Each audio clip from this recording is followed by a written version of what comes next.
Mga kaibigan, sa araw na ito, maririnig natin ang kwento ng isang rape victim na gustong gumanti.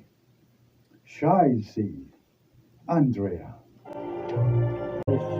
Vladimir, Simpleng babae lang ako na may simpleng pamilya at namumuhay ng tahimik. Subalit, naging komplikado ang buhay.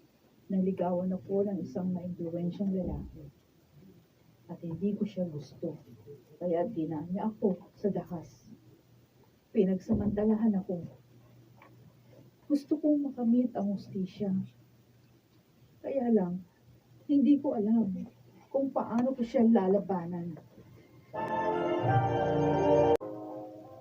Walang iya ka, Vladimir. Pagbabayaran mo ginawa mo sa akin. Magbabayad ka. Sure. No problem. Dahil sanay na ako magbayad. Magkano? 1,000,000? 2,000,000? Sige, sabihin mo. Name your price. Hindi mo ako kayang bilhin. Kahit pa gano'ng kalaki ang kaimanan mo. At hindi kayang tumbasan ng puri at dangal ko. Wala nang pinagmamalaki mong dangal, Andrea. Nakuha ko na. Kaya huwag ka na magmatigas. Huwag kang mag-alala dahil ito na ang pagkakataon mo para magbuhay prinsesa. Pakasal ka na sa akin. Hindi ako magpapakasal sa demonyo katulad mo. At sino ang gusto mong pakasalan? Ang boyfriend mong hampas lupa?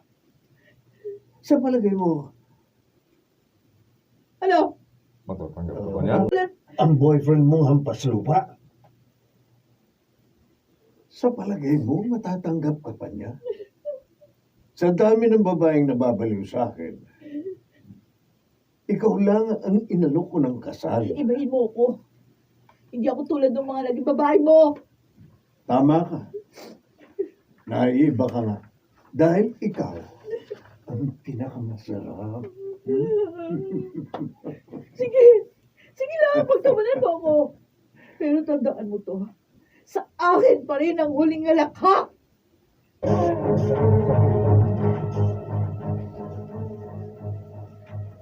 Mapapatay kong Vladimir na yun! Papatay kong hayop na yun! Huminahon ka, Damian. Uminahon! May impluensya ang pamilya ni Vladimir. Hindi natin sila kaya. At anong gusto mo? Huwag na lang akong kumibo! Hindi na, Greg. Hindi ko mapalagpas ang puso mo. Kumain ka nga muna! Kumain ka na. Hindi na, Greg. Hindi ko mapalalampas ito! Pero wala nga tayong kalaban-laban sa kanila. Oh, Tama ang inay. Itay. Hindi natin sila kaya sa ordinaryong labanan. At- Pero lalaban tayo sa ibang paraan. ano ibig mo sabihin? Tatanggapin ko na yung 2,000,000 inaalit niya. At pagkatapos, anong gagawin mo?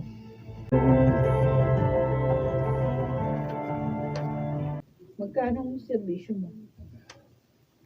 Depende kung sinong ipatutumba mo. Si Vladimir Oliva. Kilala mo naman siya siguro. Si Vladimir. Nakasisiguro ka ba na alam mong ginagawa mo? Bakit, Angel? May problema ba? Hindi ko magagawa yun. Dahil kilala niya ako. Nagtatrabaho din ako sa kanya. Sa katunayan ilang beses na niyang kinuha ang serbisyo ko. Kaya kung ako sa'yo, hindi ko na itutuloy ang binabalak ko. Kung ayaw mo, di... Binabalak mo. Kaya kung ako sa'yo, huwag mo nang ituloy ang binabalak mo. Okay, kung ayaw mo, di... Hanap na lang ako ng iba. Binabalaan kita, Andrea. Kapag nalaman ito ni Blas, bis ng boss si Blas, nabalaan kita, Andrea. Kapag nalaman ito ni Boss Vladimir, malamang naunahan ka niya. At kapag nagkataon, ako mismo magtutumba sa'yo. magagawa mo yun, Brad? Tumbahin? Ay, 2,000,000 Hindi naman. Ano lang yun, Brad? Ang lakas naman ng loob mo, Andrea. Pader ang babanggain mo. Nga Dayan Masyado ako naging padalos-dalos. Kaya nagkamali ako ng taong kausap. Kung ako sa'yo, sorry. Eh, hitman pala siya ni Vladimir. Alam mo, kung ako sa'yo, lisanin niyo na ang lugar na ito. Baka sa mga sandaling ito, alam na ni Vladimir ang binabalak mo. Kaya delikado ang buong pamilya niyo. Total, may 2 milyong piso ka naman. Sobra-sobra na yon para sa inyong pagbabagong buhay. Tama ka. Kailangan maging practical ako. Pero hindi nangangahulugan niya, nakakalimutan ko na yung atraso niya sa akin. Ano pa bang atrasong sinasabi mo? Hindi pa ba sapat ang ibinayad niyang 2 milyong piso? Down payment lang yun. May balanse pa siya. At yun ang sisingiling ko balang araw.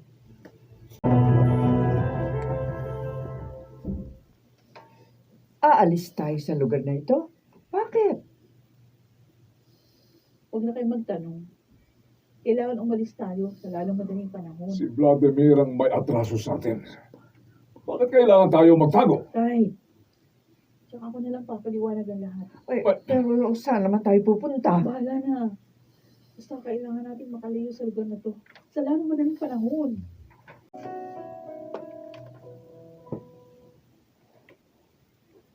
Ano?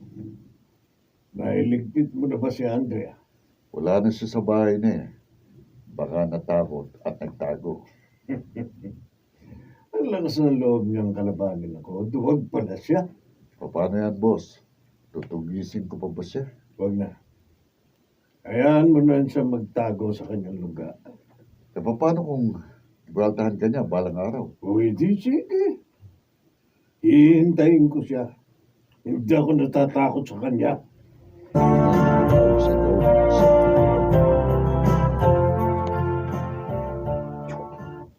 Adriana, pinahanga mo ako. Abay, ang laki ng pagbabago sa buhay natin sa loob lang na 10 taon, ha? Oo nga naman, anak. Naging matagumpay na negosyante ka. Oo. Tama ho kayo. Kung noon isa lang akong pusa, ngayon, tigre na ako. Kaya pwede ko nang banggain ang isang leon. Anong ibig mong sabihin? Anak, hindi mo pa rin ba nakakalimutan si Vladimir? Siya nga naman, anak. Kung ano man ang binabalak mo, huwag mo na ituloy. Tahimik na payapa ang buhay natin. Kaya huwag ka na pumasok sa gulo. Hindi ho ako lalaban ng lakas sa lakas. Ibang paraan ang gagawin kong pakikipaglaban.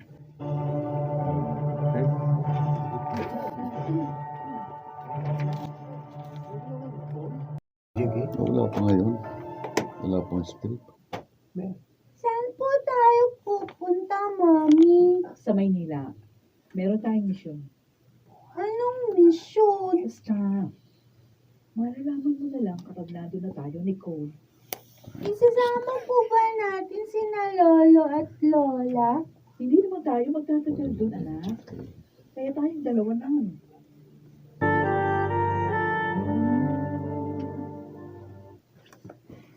Ang laki na ng nabago sa loob ng 10 taon, boss. Tama ka. Napakalaki talaga ng nangyaring pagbabago. Hindi ko na nga kilala ang sarili ko. Sino ba mag-aakalang sasapitin ko ganito? Kahit anong mangyari, tuloy lang ang buhay, Boss Vladimir.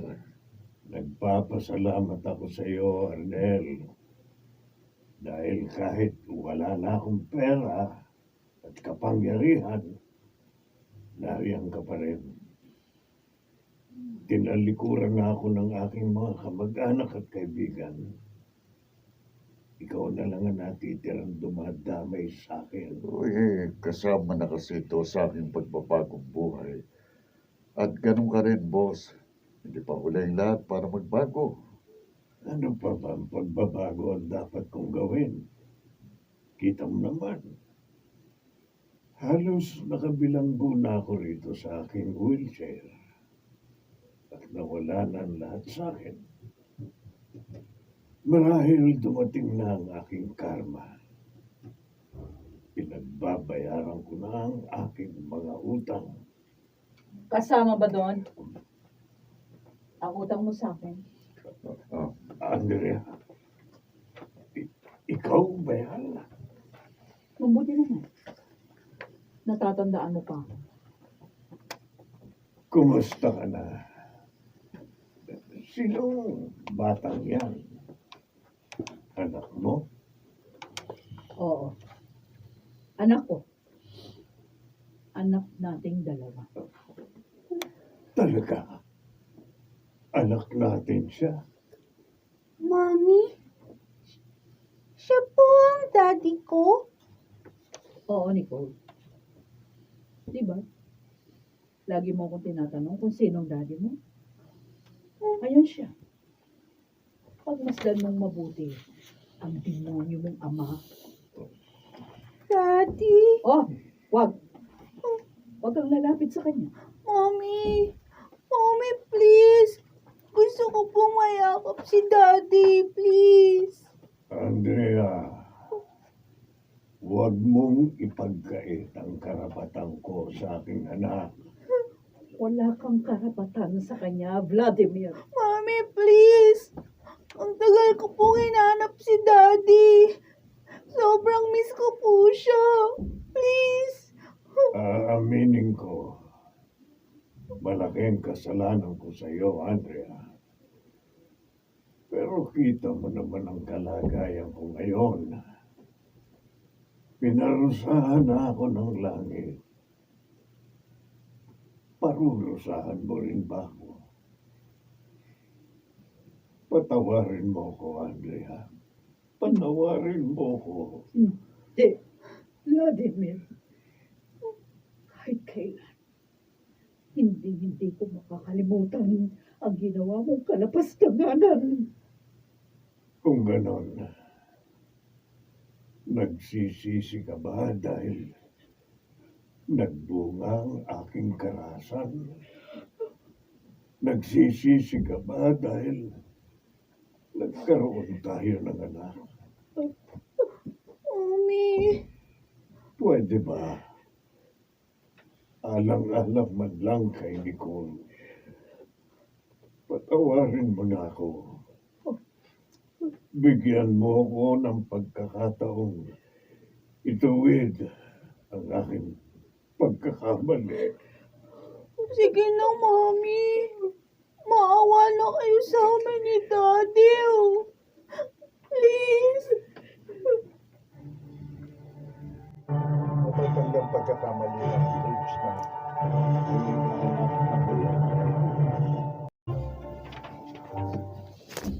Gusto kong ipagkait kay Vladimir ang kanyang anak. Para sa ganong paraan, makapaghihiganti ako sa kanya.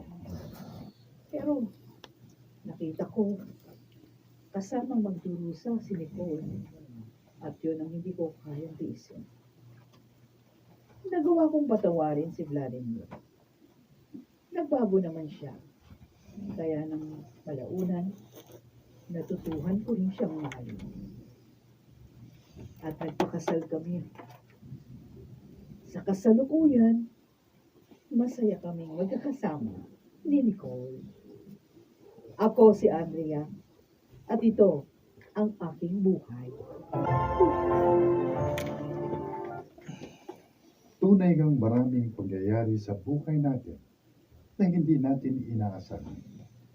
Meron tayong gustong gawin, pero magpasalamat pa rin tayo dahil may mas maganda palang plano ang Diyos para sa atin.